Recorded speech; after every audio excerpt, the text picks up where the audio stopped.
لك والملك لا شريك لك لبيك اللهم لبيك. Cherifla TV la jaba ombo fu ni islamia ka fule mi ala ka kishina ka hinena ka barka ala ko ke ka ani au bela jele nabo au bismillah au ka jemukan kene kan jemukan mi ye jemukan krenkrene kanyeshi anga hiji jemukan mono special Hadj 2018 ye anga Cherifla hiji deun ka sakafaga barau kera ka keni alamsado ani jumado temelema skalon kile mwani saba ani akile mwa ani nani utukalo kono samba fla ani tan ani shegi anya fanga jemukan temeno ka foko malibe hiji façon minke oye tamato ye ka umra baraw ke ka ba umra kelen kofe ka namu fini black kala dala fini odo ka sigi kisigi ka hiji wati kono fo seliba kalo kile shegi ab fo haju ni mako haju tamato obe saga faga wajibiya hiji denka o saga fagalin hukumu konna la Cherifla agence tu ma kemenani asaga kemenani bela jilen fagara ka dafa sheria min sorlo o keneka o nyamaya tun kalfaleno ambal makela shaka dumia anyi min soro keneka anga jangula nyonfe. A'udhu billahi minash shaitani rajim. Bismillahir rahmanir rahim. Allahumma salli ala nabiyyi rahmat. Fami an se grabal la bi abattoir kono ambe ala foka barkada ambe ci de la o ambe mo min ga ci la aya ni ala sona no e agent Cherifla e o sababu de anse abattoir kono ya no kunun kunye alamsa e otukalo kile mogan saba an malien jigina ka bo mina ne nana ya anye saga min soro sur place o de kera saga keme ani bi woro ani segi Cherifla hijide ma keme nani aya uka hidi asaka kanga be o nombre de ma aya otmana anyo faga ni ala sona bi juma ayo annana kana saga keme fla ani saga bisaba ni fla annana kana o de kantige ni kantigali bana ni ala sona o ye anta nogoyale ala otmana o sababu de anse yanno aywa ambe salama be fo ka barkada aywa ambe an karamogo ba asedi Cherif Ousmane Madan Haidara amba le fo ka barkada ni anw ye ɲuman kɛ ya o ye karamogo ka laɲini ala k'an kisi juguman ma aywa ni ala sɔnna an bilala baara minnu na aywa nin y'a dɔ ye an b'a la ka olu de waleya ni ala sɔnna agent Cherifla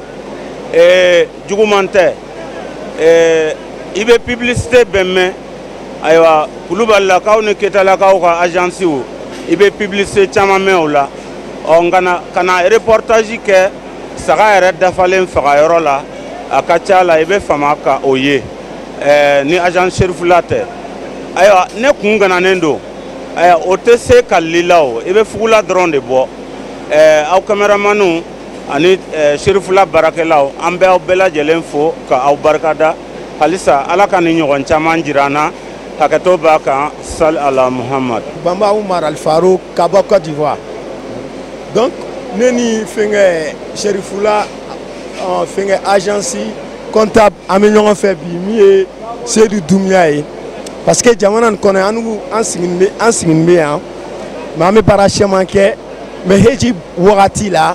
jamana nin yɛrɛ tigi minnu bɛ yan an n'olu an bɛ baara ɲɔgɔnya kɛ an bɛ saga an b'olu de feere donc an bɛ saga feere jamana sɛman ma an bɛ saga feere jamana minnu dɔw ma Mali la agence dama dama b'an bolo mais a ɲɛnama a barikama a nafama min bɛ baara yɛrɛ sɛbɛn kɛ n k'a lɔn mɔgɔ caman bɛ n'a fɔ a filɛ mais n bɛ se quoi kan b'a fɔ o de ye Cherifla agence ye an k'a lɔn dɔn n'u y'a baara a bɛ tɛmɛ boro min fɛ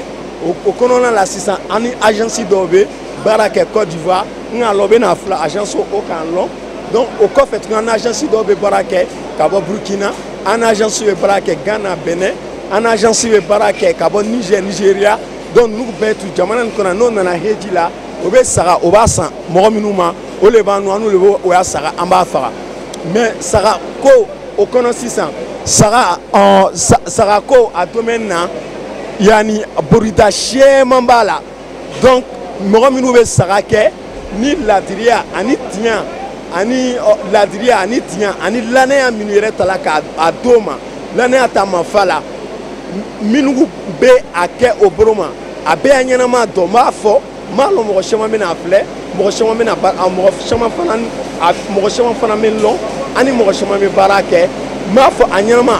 o dɔ ye jumɛn ye agence Cherifla an ka baara daminɛ a san 6 ni ma ɲina san 6 san 5 ala y'a dɛmɛ ani y'a hinɛ o kɔnɔ baara a bɛɛ lajɛlen a bɛ tɛmɛ n'a boro bɛrɛ kɔrɔ mais ɲina baara komi jamana gbɛrɛla ɲina o tɛ fɛnkɛ an do ya se ko ye jamana gbɛrɛla sisan fɛnkɛ premier la jamana impôt tɛ sara mais sisan impôt bɛ sara citoyen kelen kelen sugu sugu n'i bɛ jamana in kɔnɔ i bɛ impôt sara n'i ye sanni kɛ butigi la dasi mugan i bɛ fɛnkɛ impôt sara min ye 2000 riyal i b'o impôt sara donc o boro ma ɲina saga a sɔngɔ a yɛrɛ la saga banque islamique olu ye saga feere ɲina o y'a saga a kɛla 490 anu fana an bɛ saga feere anu y'a saga o ye fɛnkɛ 350 donc saga yɛrɛ la gbɛrɛya bɛ saga ko la mais anu ma sɔn a bɛ o n'o gbɛrɛya an bɛ gbɛrɛya ta k'a sigi an ya client kɔrɔw kun anu sɔnna an ya saga a sɔngɔ ye daminɛ ka kɔrɔ ka sɔngɔ t'o ma hali n'an bɛna gbɛrɛya sɔrɔ an nanu tɛ fɛn sɔrɔ mais an kana tɔɔrɔya lase hejidenw ma donc ɲina baara a tɛmɛna boro minnu dɔw kɔrɔ o de b'o ye anw fana b'alu fo a y'a fɛnkɛ min bɛ fɔ a y'a danaya ani ala ladiriya an b'a fɔ an baden ani an baro kɛ ɲɔgɔn bɛɛ lajɛlen ye an b'a fɔ bɛɛ lajɛlen ye arabu b'a fɔ fɛnkɛ julakan boro ma an b'a fɔ mɔgɔ bɛ i la alu ma mɔgɔ fana bɛ misaliya ta alu ma arabukan b'a fɔ ko yudira bikumul masal yala bi baara bɛ tɛmɛna boro minnu kɔrɔ ala k'an mɛn o la ala barika don a la lɛnɛ min bɛ agence ani a ɲɛmɔgɔ bɛɛ lajɛlen na ale ni an karamɔgɔ min sigilen bɛ an bɛɛ tu sanfɛ ala y'a mɛn an kunna si ani baraka ala y'a d'an karamɔgɔ ma agence ala a baraka ala y'a ɲɛtaga di agence ma ala a kɛ kuden ko ye ala y'a kɛ waati bɛɛ lajɛlen ko ye ani ce ala bi nɔgɔya ala y'an dɛmɛ inshallah salamu alaikum wa rahmatullahi ta'ala wa barakatuh. Wa alaikum salam wa rahmatullahi ta'ala wa barakatuhu. Tuma dɔ la an balima dɔw tatɔ hiji la u bɛ jɔrɔ kosɛbɛ ni dumuni ko ye parce que hadamaden ma deli dumuni min na tuma dɔ la a bɛ i sɛgɛn nka dumuni o dumuni an ka farafin dumuni fɛn fɛn bɛ sɔrɔ an fɛ yan nɔ a ɲɔgɔn dumuniw bɛɛ lajɛlen bɛ sɔrɔ Makan jamana kan. Cherifla TV équipe min bɛ Makan u taara an ka nafɛn feere sugu dɔ la an ka farafin nafɛn minnu bɛ feere an fɛ yan nɔ i n'a fɔ dabanani sugu légume kɔrɔla wonida o nafɛn ɲɔgɔnw bɛɛ lajɛlen bɛ sɔrɔ Makan sugu dɔ la u b'a fɔ a sugu min ko osbukor fɛn min sɔrɔla o fana kɛnɛ kan an ka jango lajɛ. TV mɔgɔw ka wulikajɔw n'u ka baaraw kɔnɔna na hali bi ka aw ladɔnniya Makan jamana lahalayaw kan u sera Makan jamana sugu dɔ la n'u b'a wele Hoshbukar k'aw kunnafoniya k'a fɔ o sugu in na fɛn caman bi sɔrɔ kabini an ka nakɔlafɛnw fɛn o fɛn n'o bi sɔrɔ Mali jamana kan k'aw ladɔnniya k'a fɔ o bɛɛ bi sɔrɔ a sugu la i n'a fɔ guanɲɛnɛ supɔmu kɔngɔ ani fo ka taa se an ka nafɛn wɛrɛw ma an ye min sɔrɔ o kɔnɔna na ne ni aw ka jɛ an k'o seereya. Ala tanu k'ala barikada an bɛ yɔrɔ min na bi an bɛ Osbukor la n'i y'a mɛn ko Osbukor dɔwɛrɛ tɛ o ye ayiwa lɔgɔfɛ dɔ de ye min bɛ ayiwa Sara Mansur la donc fɔlɔfɔlɔ lɔgɔfɛ dɔ de tun b'an bolo a fɔ ko Sara Mansur o la fɛn bɛɛ tun bɛ sɔrɔ o kɔnɔ mais ni Ala sɔnna a ma gouvernement a nana wuli lɔgɔfɛ nɔfɛ k'a bɛɛ lajɛlen ci o cira min kɛ a mɔgɔw yɛlɛmana yɔrɔ min na o de kɛra Osbukor ye o Osbukor an filɛ o de kɔnɔ Maliens bɛ fɛn fɛn dun an b'a fɔ ko farafinna bɛ fɛn fɛn dun nafɛnw na a bɛɛ bɛ yan ka taa se kuw ma a bɛɛ bɛ yan ka taa se wosow ma a bɛɛ bɛ yan i bɛ nafɛnw nafɛn ɲini ayiwa Makan kɔnɔ yan n'i ɲɛsin kana yan ma i b'a bɛɛ sɔrɔ yan komi a yɛrɛ ɲɛ b'u la tuma dɔw bɛ t'u ta san halaka la ɔ dɔw fana bɛ na Osbukor la dɔw yɛrɛ bɛ taa ayiwa yanni nakasa sugufɛ la sugufɛw ka ca mais sugufɛ min ka bon kosɛbɛ ni farafinw bɛɛ ɲɛsin b'o ma o de ye yan ko Osbukor o la nafɛnw nafɛn n'an b'a dun farafinna a bɛɛ bɛ sɔrɔ yan o la hali n'a bɛ sɛnɛ farafinna nka a bɛɛ ɲuman bɛ ɲɔgɔn sɔrɔ yɔrɔ min na o de ye Makan jamana ye. A bɛ se ka citer parce que n'i y'a jateminɛ anw fɛ yan nafɛnw bɛ yan guan bɛ yan bon an ka tamati fana bɛ sɔrɔ yan hali ɲamaku min n'an bɛ o si k'o k'an ka fɛnw na o fana bɛ sɔrɔ yan o tɛmɛnen kɔfɛ siramugu bɛ sɔrɔ yan bon fana tɛmɛnen kɔfɛ ayiwa alhamdulila an ka pɔvuru bɛ sɔrɔ yan ani layi yalo layi hali an yɛrɛ fɛ yɔrɔ dɔw la farafinna a tɛ sɔrɔ mais n'i ye layi ɲini i b'a sɔrɔ lɔgɔfɛ yan fɛn caman de bɛ an fɛ yan n'i y'a ɲini i b'a bɛɛ sɔrɔ yan hali n'a tɛ sɔrɔ an fɛ a bɛɛ bɛ sɔrɔ magan kɔnɔ yan k'a sabu kɛ olu bɛ baara kɛ ni minɛn mun ye ani masi mun ye a ka dɔgɔ n'o bɛ an bolo donc jamana bɛɛ b'a ɲini k'a fɔ n bɛ n ka minɛnw ta ka na yan de a fana se b'u ye fana ka minɛnw bɛɛ nati o la ni Ala sɔnna sɔkisɛ fana bɛ yan ayiwa an bɛ sɔ kelen min dun an yɛrɛ fɛ a fana bɛ yan hali tigɛnikuru fana bɛ yan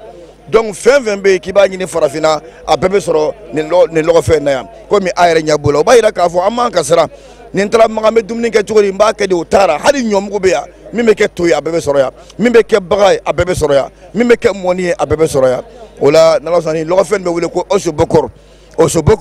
o lɔgɔfɛ de filɛ fɔlɔ an tun bɛ ayiwa sara Mansur la o cilen kɔfɛ an yɛlɛmana osobokor la an b'a ɲini Ala fɛ Ala k'an sutura Ala ka limaniyaw di sɔli ala rasuli. Salamu alaikum abade silamɛw a bɛ da bɛɛ ka kɛnɛ ne tɔgɔ ko la vieille Bamba ka bɔ Dariwa bon an si bɛ Madina kɔnɔ yan bon an bɛ farafinbaw le kɛ an bɛ gbamuguna kɛ an bɛ tigadɛgɛna kɛ bon an bɛ fɛn caman kɛ quoi alhamdulillah donc a bɛɛ bɛ sɔrɔ yan tigadɛgɛ bɛ sɔrɔ yan tena bɛ sɔrɔ yan aubergine nafa bɛ sɔrɔ yan yani fɛn bɛɛ bɛ sɔrɔ quoi alhamdulillah ani gbani foronto ni yira ninnu a bɛɛ bɛ sɔrɔ yan ani plakali ani buru cɛkɛ fana bɛ sɔrɔ ani ku sɔsɔ bɛ sɔrɔ macaroni fana ni bɛ yen a bɛɛ bɛ yan bon an bɛ min kɛ tomugu ye min ye somagafin ye o b'a la bon min bɛ kɛ basi ye bon mɔgɔ si tɛ yanni mɔgɔ ma se ka basi dɔn quoi an b'a fɔ min kɛ basi la min ye gari ye min ye tigadɛgɛna min fɛn bɛ kɛ tigadɛgɛna gbamadan na quoi ani fɛn mun ye kɔri mugu le ale Dimanche filɛ nin ye o fan bɛɛ bɛ k'a la ni n y'a faamuya fɛn bɛ dilan Mali ni Côte d'Ivoire fɛnw na o bɛ sɔrɔ Maka yan o bɛɛ bɛ sɔrɔ alhamdulillah parce que edenu bɛ nana ye an ma sɔn o bolo bon an fana ma sɔn an tɛ sɔrɔ lon bɛɛ an kɔni b'a sɔrɔ san de an b'a sɔrɔ an tɛ sɔrɔ lon bɛɛ o tobili ninnu a bɛ se o la kosɛbɛ alhamdulillah an bɛ se o la donc a dan an bɛ to tobi kosɛbɛ parce que yankaw tɛ to kɔnɔ quoi mais an ya edenw kɔni n'o kɔni nana o tɛ se ka domi gbɛrɛ kɛ ni to tɛ parce que yan mɔgɔ ninnu na domini an ya edenw kɔni tɛ se k'o dom bon o bɛ se k'an yɛrɛ jamana domini de kɛ donc o le b'an bila la an bɛ to k'o ye o b'a sa alhamdulillah f'an bɛ fa.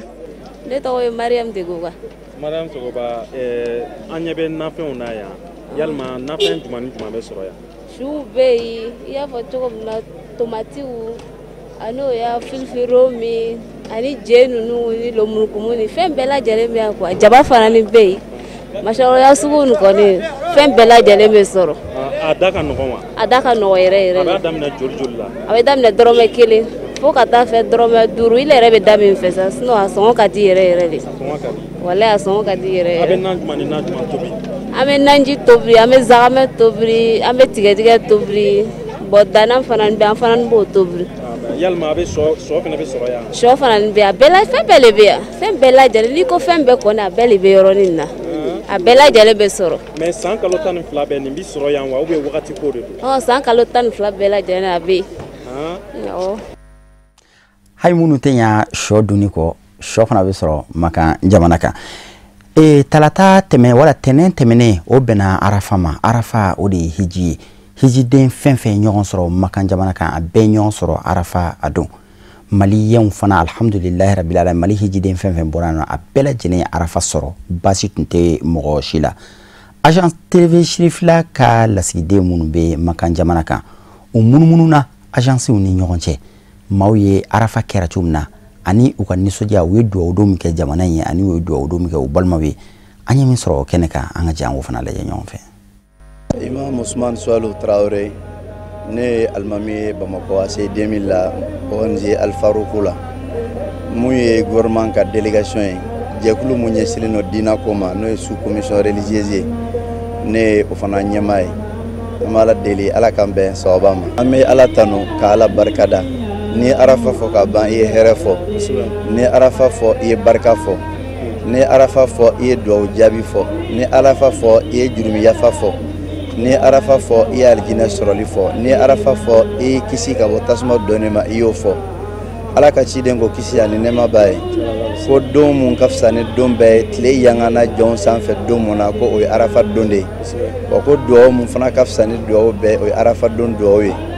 ala b'i waso hadamadenw ni adamadenw ye mɛlɛkɛw la bi don ɲɔgɔnna de la n'o ye arafa don ye alhamdulillah ni Alahu taala ye maa mun donni ka na arafa kɛnɛ kan a ka kan i ka nisɔndiya o la a ka kan i ka ala barikada o la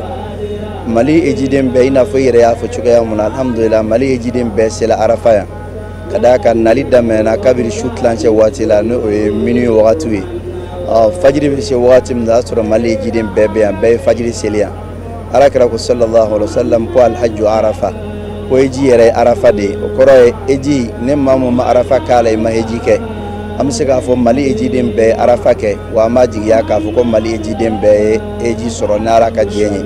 ala k'a kɛ eji minɛlenw ye o tɛmɛlen kɔ ka bɔ yen an bɛ arafa yan duwawu caman kɛla a ka di n ye an ka jamanadenw hakili sigi ka jamana ɲɛmaaw hakili sigi k'a fɔ ko jamanadenw ye duwawu mun kɛ arafa kɛnɛ kan ala fanba kɛla jamana de ye ka d'a kan jamana ye an bɛɛ faso de ye ne a taala ɲɛ ko a basigila hɛrɛ jidila a kɔnɔ a kɛla an bɛɛ de ye o de kama diinɛ ɲɛmaa minnu bɛ yan karamɔgɔ minnu bɛ yan o y'a lase u ka laselikanw kɔnɔna la k'u ka duwawu kɛ jamana ye duwawu kɛla jamana ye kɔrɔnajigiw kɛla jamana ye ala deli caman kɛla jamana ye ni arafa kɛnɛ in kan an b'a jigiya fana ni ala sɔnna a bɛ jaabi an b'a ala deli an ye duwawu minnu kɛ arafa kɛnɛ kan ala ka jaabi an ye an ye mun kɛ jamana ye ani jamanadenw ye ala ka jaabi bɛɛ lajɛlen ye ala ka barika don an na an nana arafa ɲina cogoya min na an b'a ala deli ala ka san caman ta jira n'an ka n'o cogo kelen na maa minnu bɛ yen n'olu ma arafa nali sɔrɔ fɔlɔ an b'a ala deli ala ka a don gɛrisigɛ la san nataw la ala kana arafa ko kunpantɔ maa si la ala k'an ka bato bɛɛ minɛ a kɔnɔna la an bɛ an ka ɲɛmaaw fo kɛrɛnkɛrɛnnenya bolo ma diinɛ ɲɛmaaw kɛrɛnkɛrɛnnenya bolo ma tuguni Cherifla TV ale mun nana nin kɛnɛba in kan ni ka maliyɛnw ka lahalaya donni k'a fili fiɲɛ fɛ ka maliyɛnw bɔ u ka lahalayaw kalama i n'a fɔ a ka dɔ ye cogoya mun na ala ka barika don a ka baara la ala ka n'aw sara hɛrɛ la ne bɛ bɔ kuma la nin yɔrɔ in na wassalamu alaikum warahmatullahi wabarakatuh. Madame Cissé Zainab Keita ne ye sous-commission restauration au présidente ye en même temps n bɛ religieux ka fɛnɛ ka sous-commission na alhamdulillah rabbil alamin an nisɔndiyalen don kojugu an bɛ ala tanu ka barika da ale min ye bidon in yira an na k'a nɔgɔya an ye ka tila ka a kɛnɛya fɛnɛ d'an ma depuis sɔgɔma alhamdulillah basi foyi ma an sɔrɔ an ye dumuni kɛ depuis sɔgɔma an bɛ ka seli ka duwawu kɛ ka duwawu kɛ an yɛrɛ ye ka duwawu kɛ an balimaw ye ka duwawu kɛ jamana ye o de ye nisɔndiya bɛ an na parce que an t'a dɔn n'a sɔrɔ an bɛ se ka nin chance sɔrɔ don siɲɛ wɛrɛ o de y'a to an nisɔndiyalen don kosɛbɛ an ye duwawu kɛ silamɛ bɛɛ lajɛlen ye alhamdulillah rabbil alamin duwawu min b'an fɛ k'a lase maliyɛn bɛɛ lajɛlen ma o de ye an b'a ɲini ala subhanahu wa ta'ala fɛ ala ka an silamɛw bɛɛ lajɛlen kan bɛn an ka don da kelen fɛ an ka bɔ da kelen fɛ kira alayhi salatu wassalam a ye tasira min yira an na an b'a ɲini silamɛw bɛɛ lajɛlen fɛ silamɛw fara muso kan an k'o tasira de minɛ o de bɛ kɛ an ma hɛrɛ ye diɲɛ kɔnɔ o de bɛ kɛ an ma hɛrɛ ye sini lahara o bɛ kɛ sababu ye diɲɛ problème bɛɛ lajɛlen an bɛ solution sɔrɔ a la an ka famille kɔnɔ an ka société kɔnɔ diɲɛ yɛrɛ kɔnɔna na an ka continent africain yɛrɛ kɔnɔna na o de wele bɛ ne fɛ k'a lase n balima silamɛw bɛɛ lajɛlen an filɛ nin ye arafa bidon in na an bɛ yan nɔ mɛ an hakili bɛɛ bɛ Mali la an hakili bɛɛ bɛ an ka du kɔnɔnaw la ani an ka kinw kɔnɔna na o kɔrɔ ye min ye an b'a ɲini olu fana fɛ olu fana k'u hakili to an na an bɛ ka duwawu k'u ye cogo min na olu fana ka duwawu k'an ye an b'a ɲini ala subhanahu wa ta'ala fɛ depuis dugu jɛra an bɛ ka duwawu fɛn fɛn kɛ ani an ka karamɔgɔw an bɛ foli las'u ma ani an ka karamɔgɔw a musomanw fara cɛman kan depuis dugu jɛra duwawu bɛ ka kɛ an b'a ɲini ala fɛ ala ka duwawu ninnu bɛɛ jaabi ala ka jaabi ala ka hiji kɛ hiji minɛnen ye mɔgɔ minnu se ma yan sɔrɔ an bɛ ala deli an bɛ arafa bi donya in na ya rabbi ala ka nɔgɔya u bɛɛ lajɛlen ye an ka jamana ala ka kɔlɔsi ala ka kanda ala k'an bɛɛ lajɛlen laban ɲa. ne tɔgɔ ye Hamaba an ka groupe ye groupe layidu ye an composé len ni agence caman ye alhamdulillahi rabbil alamin nisɔndiya min bɛ na bi an ka hijidenw ɲuman bɔra Mali la ka taa Madina ka bɔ Madina ka na hiji kɛnɛ yɛrɛ kan u ka kɛnɛ alhamdulillah basi foyi t'an na an ɲuman sera yan donc an kɔni an ka batow kɛ hɛrɛ la an bɛ wulafɛla kɔnɔ pour que an bɛ se ka taa Mina cogoya min na bon duwawu kɔni min b'an bolo ka kɛ o ye an ka jamana bɛ cogoya min na Ala ka jamana in basigi jamana ɲɛmɔgɔ kura minnu bɛna sigi jamana kɔnɔna na Ala k'o kɛ jamana ɲɛmɔgɔ minnu bɛ hinɛ jamana yɛrɛ la kumakan min ka surun n bolo n b'o de d'i ma o de ni kumakan laban ni ka folikan laban bɛ n bolo n bɛ Mali hijiden bɛɛ lajɛlen fo n bɛ Cherifla TV mɔgɔw yɛrɛ fo n bɛ karamɔgɔ fana fo kosɛbɛ a n'a jɛɲɔgɔn bɛɛ lajɛlen vraiment a ye koba kɛ jamana in kɔnɔna na a kɛra sababu ye ka fɛn caman cari ka fɛn caman nɔgɔya jamana in kɔnɔna na donc ne kɔni ka dugawu min Ala k'a dɛmɛ Ala k'an n'a nɔfɛ mɔgɔw n'a ka denbaya bɛɛ lajɛlen dɛmɛ ربنا هب لنا من ازواجنا وذرياتنا قرة اعين واجعلنا للمتقين اماما وصلى الله على محمد وسلم ni malien munu ala munu kalfa minu la an sele Madina agence damado be no ala la jarabi se uluma bon an be malien de olu hijide munu fatura Madina an sele maga mɔgɔ wɛrɛw la malien na an bɛ dugawu kɛ ala ka hinɛ olu bɛɛ la ala ka yafa ma u ka minɛn ta kana k'u bɛna hiji de kɛ donc u ka baraji kɔni o bɛ ala bolo ala yɛrɛ y'o fɔ a ka kuranɛ kɔnɔna na wa sisan an bɛ wele mun da ka taa mɔgɔ tɔw ma ni hiji daminɛna tan nɔ fɔlɔfɔlɔ a tun bɛ kɛ ni girin-girin min ye sisan girin-girin bɔra a la bɛnkan bɛ agence ni ɲɔgɔn cɛ alhamdulilayi an bɛ jɛ ka baara minnu kɛ ɲɔgɔn fɛ bisiw tacogo la olu rotation ninnu a baaraw kɛcogo ɲɛna kosɛbɛ a ye Mali hijiden bɛɛ lafiya n bɛ se k'a fɔ agence privée u ka jɔyɔrɔba de b'o la parce que Mali hijiden tiɲɛ yɛrɛ la bɛɛ lafiyara privé gouvernement bɛɛ lafiyara mais kɛrɛnkɛrɛnnenya la an bɛ kuma ni privé de parce que tiɲɛ yɛrɛ la a organisation ɲɛna kojugu bon n bɛ se k'a fɔ an bɛ se ka hijidenw fɛn fɛn b'u da yan nɔ o ye tanu de ye ala barika da ala tanu an ye seli fana lankasara seli yan ka kutuba kalan ka dugawu kɛ donc sisan bɛɛ bɛ ka dugawu k'i yɛrɛ ye dɔw wulila ka taa kulu la mais tiɲɛ yɛrɛ la bɛɛ lafiyara u ye dumuni kɛ bɛɛ wasalen don bɛɛ bɛ ka dugawu kɛ Mali ye jamana bɛɛ lahalaya min na bi a ka gɛlɛn a ma nɔgɔn quoi mais dugawu dɔrɔn de bɛ se k'a ɲɛ dugawu dɔrɔn de bɛ se k'a ban donc an bɛ dugawu kɛ jamana in ala ka suma jamana in ala ka na ni an ka hɛrɛ ye faama minnu ka sigi sisan n'o ye an ka président ye tuguni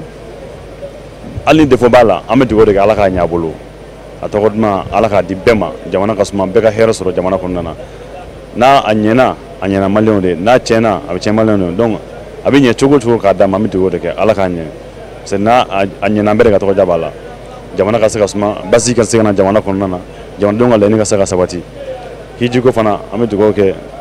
ɲɛmɔgɔ minnu bɛ hiji kunna privé ni gouvernement yarabi ala ka baara ɲɛ bɛɛ bolo ala k'an bɛɛ ɲuman sigi ka taa an ka jamana kɔnɔ bijahi Mustafa sallallahu alaihi wa sallam. Ne tɔgɔ k'i ka kalanden ani ka gɛrɛbukɛ Mustafa Hayidara ne dɔ min bɛ n bolo ani nisɔndiya min bɛ n bolo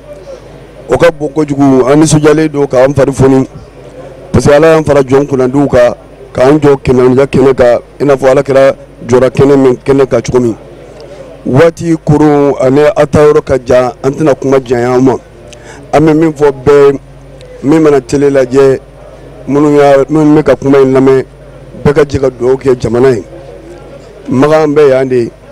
ala y'u laja a ye alikaba d'u ma a ye alakira d'u ma minɛ bɛ yan de muzalifa bɛ yan de arafa bɛ yan de dugawu de kɛra an ka dugawu kɛ an ka jamana ye an ka dugawu kɛ jamana ye ala ka jamana kisi ala ka hɛrɛ kɛ jamana ye jamana kɛlɛden bɛ yɔrɔ o yɔrɔ n'a tɔɔrɔlen don an b'a ɲini ala fɛ ala ka tɔɔrɔ wuli ka bɔ o kan an nisɔndiyalen don kojugu an bɛ kɛnɛ min kan maa ma b'a dɔn n'olu ye labɛn ka mankan mɛn n'i nana siɲɛ kelen n'a fɔ kuma sera dɔrɔn i miiri mana jigin i yɛrɛ b'a dɔn fɛn min don an b'o kɛnɛ de kan an bɛ farifoni ani nisɔndiya ani jurumuyafa k'i ko i n'a fɔ i ba y'i bange cogo min an b'o kɛnɛ de kan parce que ala kɛra ko tɛ sallallahu alaihi wa sallam an b'o kɛnɛ de kan n karamɔgɔkɛ an nisɔndiyalen don nisɔndiya dan minɛ de la ka nisɔndiya dan baden na ka dugawu kɛ Mali ye ka dugawu kɛ maliyɛn bɛ yɔrɔ o yɔrɔ parce que Makan Mami a taara Mali la a kumana maliyɛn fɛ ka Mali fɔ maliyɛnw ye a dugu min b'an bolo an k'an bolo fila sɔgɔ a la Madina alimami fɛnɛ taara ka kuma maliyɛnw fɛ u yala dugu o dugu la Afiriki n'o y'a sɔrɔ karamɔgɔ bɛ yen ni min tɛ maliyɛn ye i b'a sɔrɔ karamɔgɔ ye maliyɛn ye o tuma an ka dugu tun ye dugubaw de ye sitana kana na s'an na jɔyɔrɔ dɔ nɔfɛ lasi dɔ nɔfɛ an ka fɔ k'an bɛ jamana in tiɲɛ k'an bɛ jeli bɔ a kɔnɔ an fɔ maliyɛnw k'u ka sabali n'ala ye maa da min kama i bɛ k'o de ye an fɔra dɔw de kɔ dɔw de bɛ fɔ an kɔ an ka to u kana hɛrɛ sɔrɔ u ɲɛ yan i n'a fɔ an fɛnɛ fɔra dɔw kɔ cogo min an b'o de ɲini bɛɛ fɛ bɛɛ ka sabali bɛɛ ka muɲu mashi kana dusuta anga sabali anga mu anga koto alama akera ala nyana ala ba be kalama alama be jigi tukura alama here kerayin ala kera bunya ko so sallallahu muhammad صلي على محمد وآل محمد. شرفي حيدرا لك دعو نونو بلا جلين جابي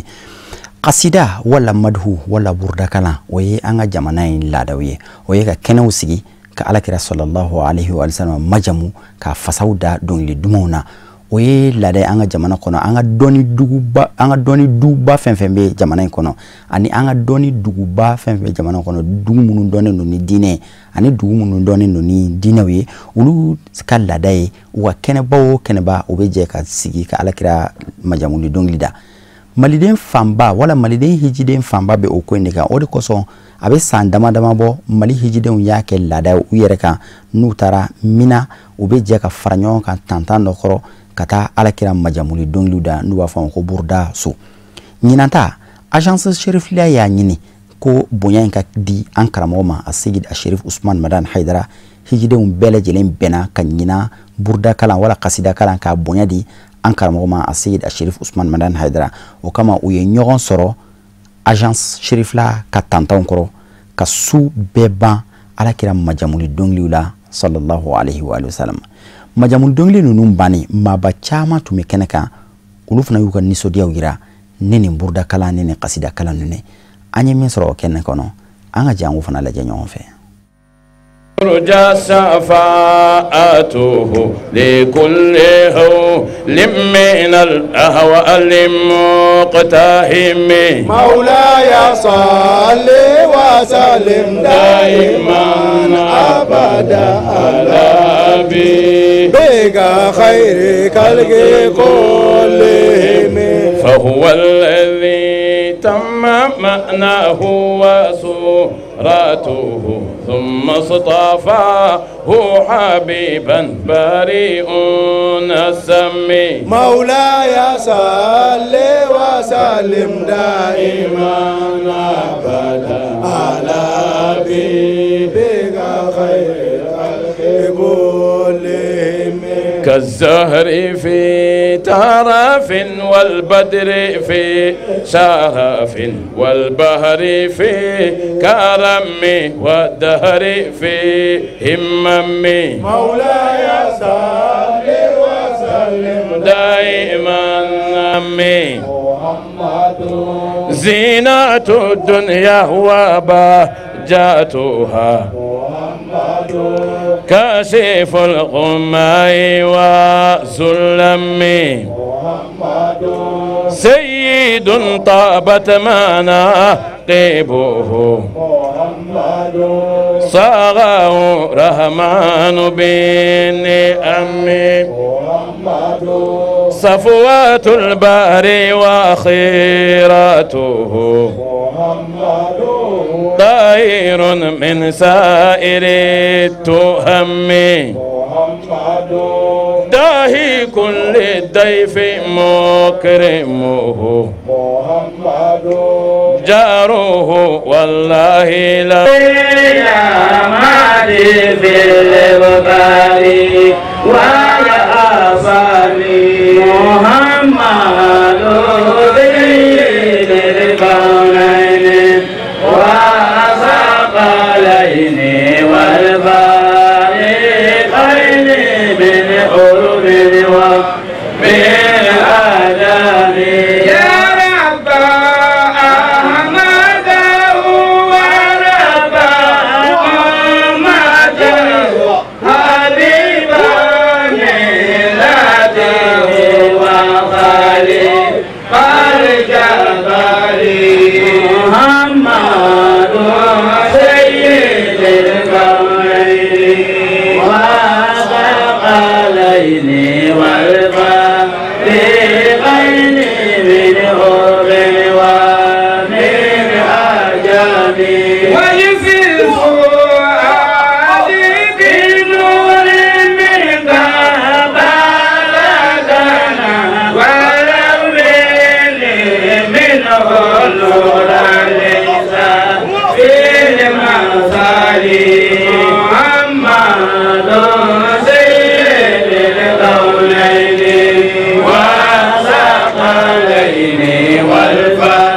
والفريقين من قرب ومن عجم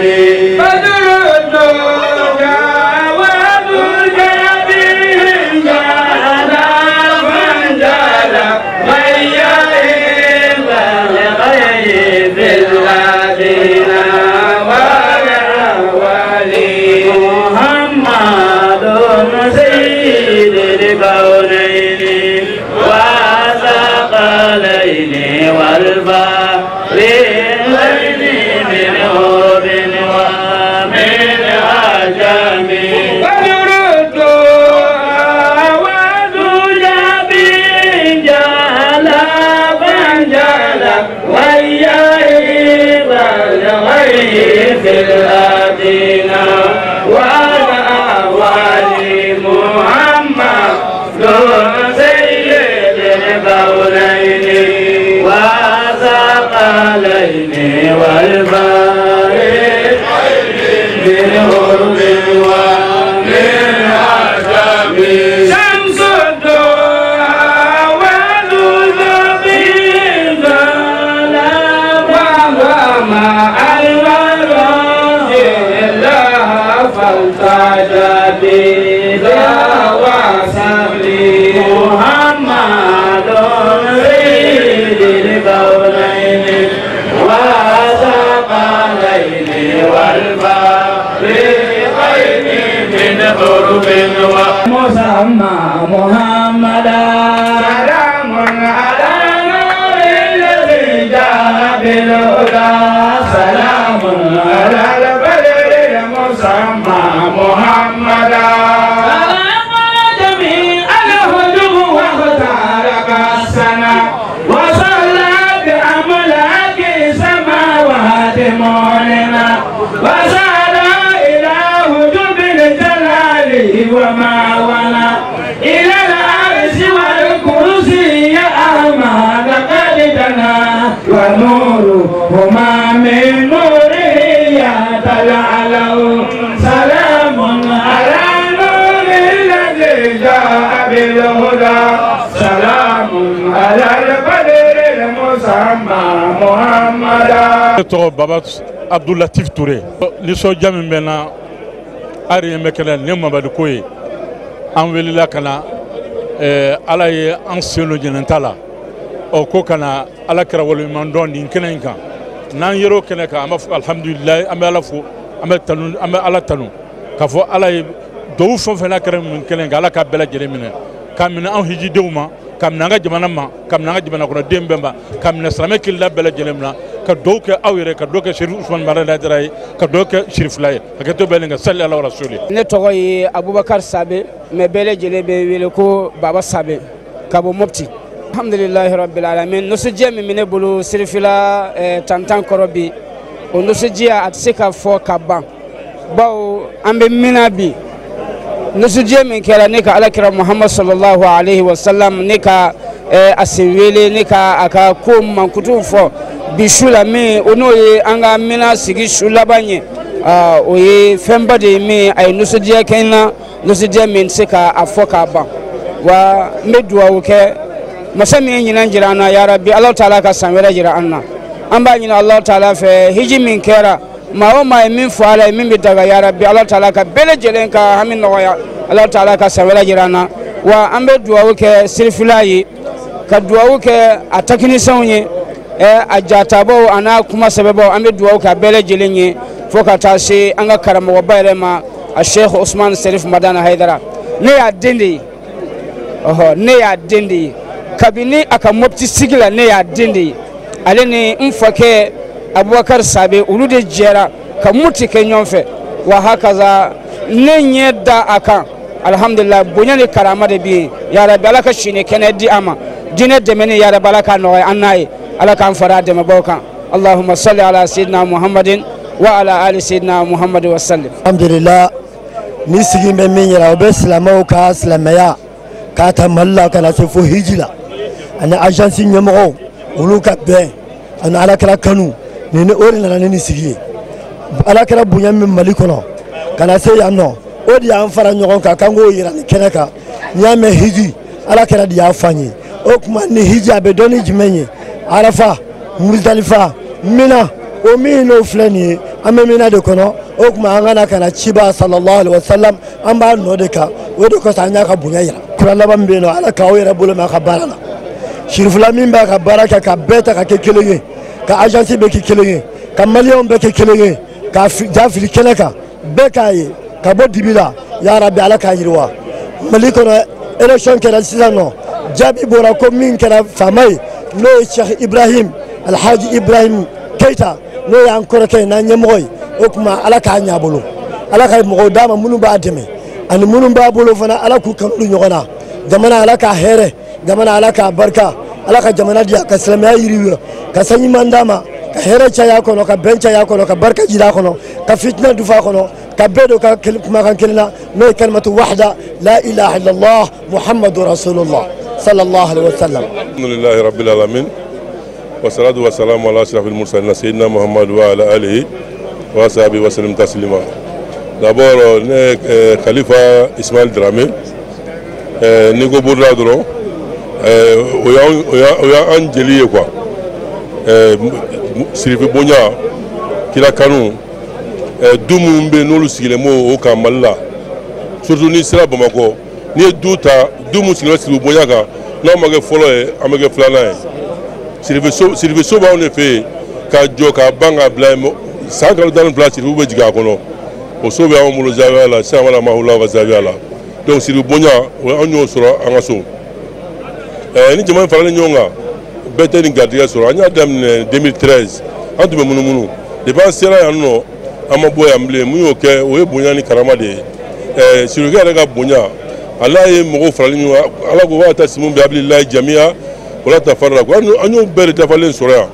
ka islamu farale nyonga islamu munu ta tasira kilenye amunu ngame kaburu ya zura munu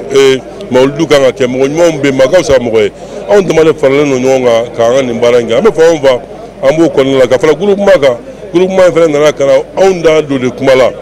parce que akunga o conseil be dati so ka do kumala me dalu kumala sabu gra ale Cherifla son mala na dra ame foli ga me do kai ala ka dima be ame do ka me do nyina fe be do nya ala ka cheya ala ka bido nyona ala ka cheya ala ka sa here dama amunu ni barakala ala ka bulu me aka barala jasi ala ka bunya ala ka barka ya rabbi ambalwa msumu kumala no e andem zoni ambalwa msuye akuma munu fo kuma imbela bela jere ma ala ka be sabama ala ka gal jina sara bi jama Muhammad sallallahu alaihi wasallam nyafi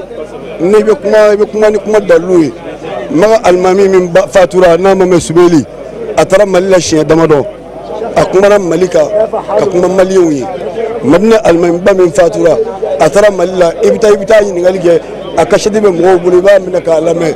nite malido ibina do ko mali femi mali dugubadi ana le enfle yansisa an benna an kanu yira nyona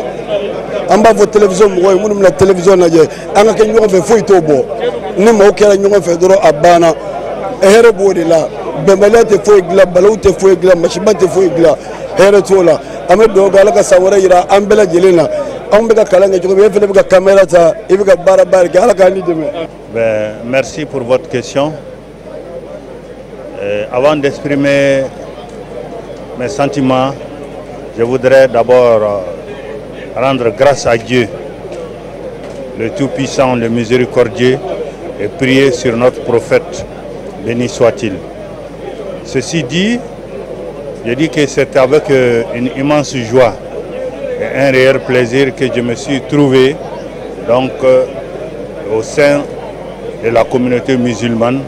pour participer à cette communion, pour participer à cette fête dédiée au prophète Mohammed, béni soit-il. Les musulmans ont voulu magnifier le prophète et je crois que Dieu même l'a magnifié. C'est pour cette raison que l'ensemble des pèlerins se sont réunis ici pour davantage louer le Seigneur et magnifier le prophète, qui est donc la causalité même de tout ce que nous sommes en train d'entreprendre dans le processus du pèlerinage. Et c'est pour cette raison que tout le monde s'est retrouvé. C'est une occasion de réjouissance et c'est une occasion également de communion, mais aussi de formuler des souhaits et des bénédictions à l'endroit de nous-mêmes, du pays, de nos familles et de toute la communauté de la Oumma islamique. Donc encore une fois, merci, que Dieu puisse faire en sorte que cette communion grandisse, que le Mali soit préservé dans la paix et dans la concorde nationale. Merci beaucoup. Merci beaucoup. Amafo Amina alaka dowin jabi. Alaka Mali bunya ira Maliuna inafo anga sifike boraka fo chukamina. Bi karido ka beni utukalo kile mugan ani wore. Alhamdulillah rabbil alamin ambe se gavoko hiji baraw noyara minasigi bana hijiden segina kana maka hijiden famba wala namse gafo hijiden beya ka hiji tawafuke hiji baraw bana anye namu finu bla kasi anga ladal finuma abebi alhamdulillah mama ka matme hiji kena ka abse ga fubi ma ko alhaj wala hajja amido ka ala kuka hiji umine bara totura mi dro o ni nafla be mi bolo ka umra nafla oke katasili misiri la ina fo ufusamantia ukabo wala ni ziara umunu mtu maseka ziara doke maka kono uluka se kuka ziara oke kasoro kisigi ka avion tigi umakono ni watina ukaseka avion programu ke segini unde bina buluda doku natawla ni ala utala sonama ambe ala utala deli alaka ulufuna yira anna nga halibi bara to mun kera namase kulu yira ni janu konala jamuka natawla ni ala utala sonama amina si ka ulu yira anni au bela jelena amisigian ka ankara mogofo asigida Cherif Usman Madan Haidara alemi ka sababu anaka chesrina ka wulika jo kera sababu kanin bara nunun bela jenen faranyonka nyina Cherifla TV kanin wulika jo kera sababu ka valeur bado hijila nyina ka bado hijila kito isigorola ka hiji kuna fonu soro Cherifla TV de ake amanyini au bela jelen fi au ka fara anka ka duoke Cherifla TV na barakala au bela jelen ka duoke Cherifla TV sinsin bagaye noy ankaramo asida Cherif Usman Madani Haidara ambo fuka woli mando au ka fleli ko nyumana kata ninje mukaima ambe Allah taala deli alaka jemuka na tangira ani au bela jelena wassalamu alaikum wa rahmatullahi ta'ala wa barakatuh labbaik allahumma labbaik labbaik la sharika lak labbaik innal hamda wan ni'mata لك والملك لا